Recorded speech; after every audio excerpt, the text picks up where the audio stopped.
So guys, ayun si Tito, tanghaling tapat, nag-araro sa kanyang bukid.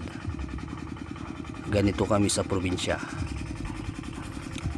wala kaming libangan kundi ang aming mga palayan. Kahit tirik ang araw, umuulan, kahit anong klase ng panahon, basta simula ng pagtatanim ng palay, andito kami hanggang matapos.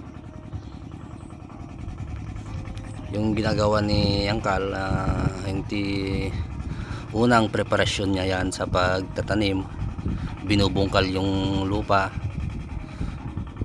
tapos doon siya muna magpupunla, mag-antay ng 20 days. Pero yung 20 days na yon, sisimulan na naman niya yung pag-araro lahat ng kanyang palayan hanggang sa maging pino.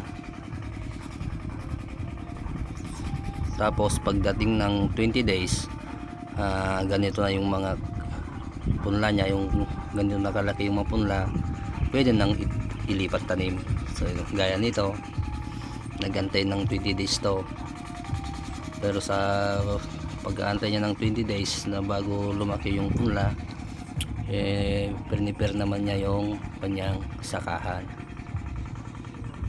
Kahapon lang to nailipat tanim, kaya nang doon. Pero si Tito na yung nag-aararo pa lang, magpupunla pa lang yan.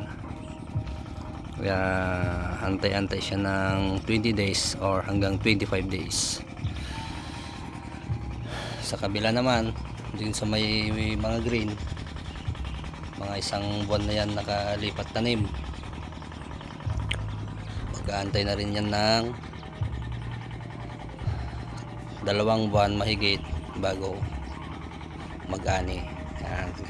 Ganyan lang yung proseso ng pagtatanim ng palay. Kaya yun naman yung irrigasyon namin, yung kulay 3-in-1 na parang kape.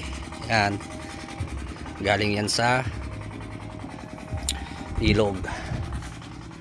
Gawa ng meron kaming solar panel doon. Yan, from NIA Region 2. Yung nakalagay na budget niyan is 68 million.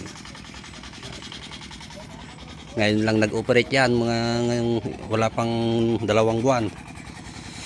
Kaya tingnan yung mga kanal namin dito, bagong bago. Hindi pa yan matigas, kaya ito yung sinasabi nilang pagbago marupok, pag luma matigas. Yan.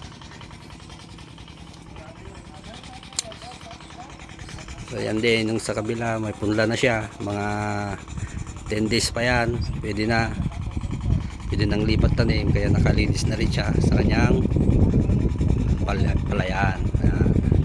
Pero doon sa banda doon, wala pang mga punla, hindi pa nakalinis kasi iniantay nila yung schedule na kanilang patubig. So ayan, 2 klase yung ginagamit namin dito na pag-araro. Yung isa yung ganyan, hand tractor, pang sarili lang yan kasi para makalibre ka naman sa pag re-rental mo ng yon rotavator. Yan, tractor. Kung gusto mong pang mabilisan, diyan ka na lang. Pero kung gusto mo naman na hindi ka naman nagmamadali gaya ni Tito, kasi hanggang 20 days pa yan babanatan, may sarili naman siyang hand tractor.